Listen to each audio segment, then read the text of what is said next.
In West London this week, we got a glimpse into another world, the world of counter-terrorism. We saw the tools of the trade for those who normally operate in the shadows. Robots, sent in where it's too dangerous for humans. The latest drones, a vital eye in the sky. And lightweight scanners, quickly set up in busy places to detect concealed weapons and help stop an attack. All of this is essentially a counter-terrorism supermarket for businesses and for governments. Some of the technology on display may seem far removed from our everyday lives, but the authorities are concerned that increasingly terrorists are going for softer civilian targets. In Brussels last month, 32 people were murdered at the airport and on the tube. In Paris last November, 130 were killed at a theatre and at cafes. Bob Broadhurst was the police officer responsible for keeping London safe during the 2012 Olympics. He says the threat has changed. An attack is inevitable. It will happen at some stage. We don't know where, we don't know when, and we don't know on what scale.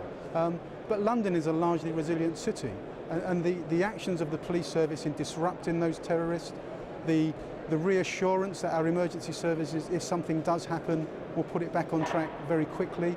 I think all that gives confidence to Londoners to go about their daily business. If you hear gunshots, the best option is to evacuate. With this sort of video campaign, the police hope the public will remain on guard, especially as the terror threat level here has now been severe for the past 20 months. We certainly haven't become complacent, but we don't want the public to feel complacent about that either.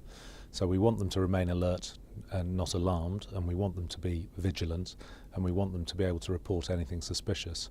And it's important to remember that that threat level is high, but who can probably forget that after the horrific events last month in Brussels and, of course, November in Paris. Scotland Yard has been preparing for a firearms attack inspired or directed by the so-called Islamic State. Around 200 Londoners are thought to have travelled to Syria and now returned. Today, two former Met commissioners called for better sharing of intelligence about potential extremists from other countries, something we put to the EU's law enforcement agency. How much of a concern is it that possibly failings in Brussels, in Paris, may impact on a future attack here?